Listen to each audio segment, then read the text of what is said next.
Urusi imesema imekiteka kijiji kingine katika eneo la mashariki mwa Ukraine wakati majeshi yakisonga mbele kuelekea katikati mwa mkoa wa Dnipropetrovsk.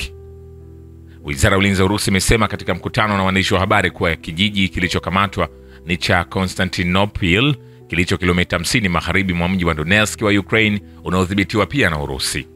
Nao wanablogu wanaounga mkono vita vya Urusi dhidi ya Ukraine wameripoti kuwa vikosi maalum vya Urusi vilitambaa kwa maili kadhaa kupitia bomba la gesi karibu na mji wa Sudza kuelekea Ukraine ni katika jaribio la kufanya mashambulizi ya ghafla ya kuwaondoa wanajeshi wa Ukraine magharibi mwa mkoa wa Kursk.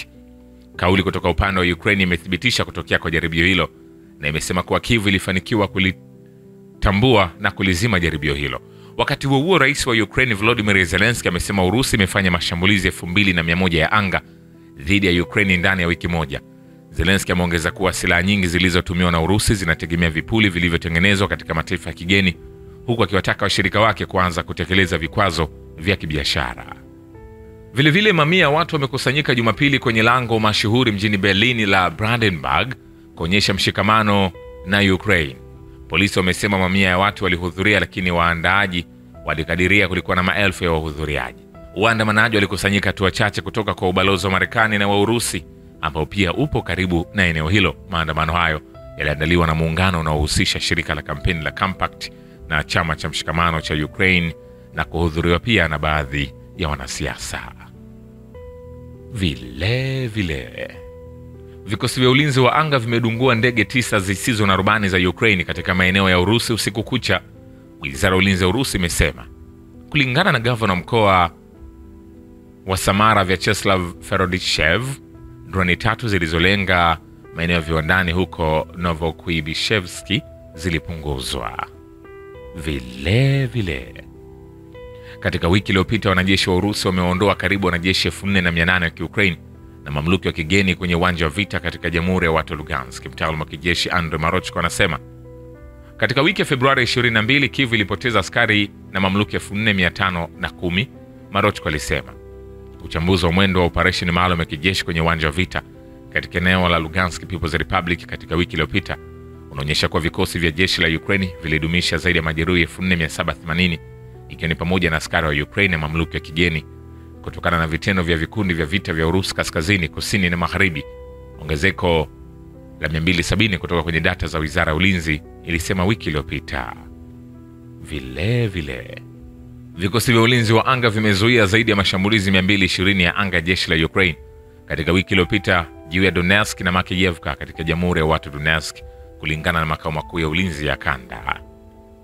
Vilevile kiongozi wa Marekani Donald Trump amewaambia waandishi wa habari kwamba mamlaka ya Ukraine bado haijaonyesha nia ya kutosha ya kutatua mzozo huo kwa njia ya amani.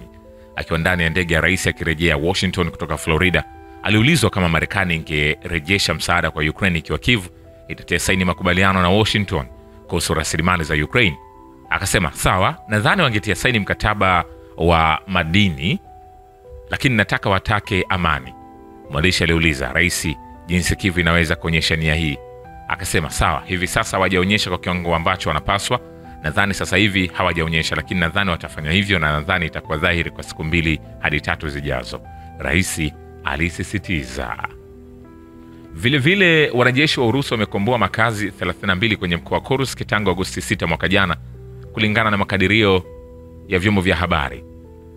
Mnamo Machi 8 hadi 9 pekee hatua ya kuamua za vita vya kaskazini zilisababisha ukombozi wa makazi 7 pamoja na maeneo ya Malaya Loknya, Chekaskoye, Prochnoe, Kositsa, Lebedevka, Viktorovka, Nikolayevka na Saraya Sorochina. Februari jeshi lilipata udhibiti wa maeneo 5: Progrebki, Orlovka, Nikolsky, Novara Sorochina na Sevlikovo. Nikwambie hivi, hatujamaliza. Vilevile nchi za NATO barani Ulaya zimeongeza zaidi ya maradufu uagizaji wa silaha, huku ikinunua zaidi ya 60% ya silaha za Marekani, hii ikiwa ni kulingana na ripoti ya taasisi ya kimataifa ya utafiti na amani SIPRI. Matokeo haya ya SIPRI yanakwenda sambamba na tangazo la Umoja wa Ulaya kwamba wanakusudia kuimarisha uwezo wa kiulinzi wa bara hilo ili kukabiliana na mabadiliko ya sera za kigeni za Marekani chini ya Rais Donald Trump. Ripoti hiyo inahitaja Ukraine kuwa mwagizaji mkubwa zaidi wa silaha duniani kwenye kipindi cha 2020 hadi 2024. Marekani ilisalia kama muuzaji mkubwa wa silaha duniani kwa mauzo ya nje iliyofikia asilimia 43 ikifuatiwa na Ufaransa iliyouza kwa asilimia 9.6.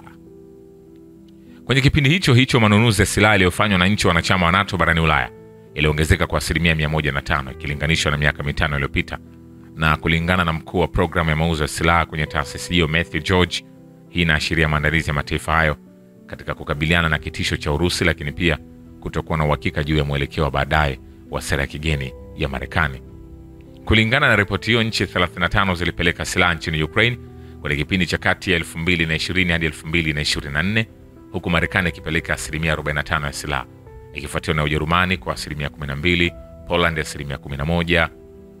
Ni kwamba Urusi bado ni nchi ya tatu kwa mauzo ya silaha licha ya kupungua kwa asilimia 64 ya mauzo ya nje katika kipindi cha 2020-2024 ikilinganishwa na miaka mitano iliyopita.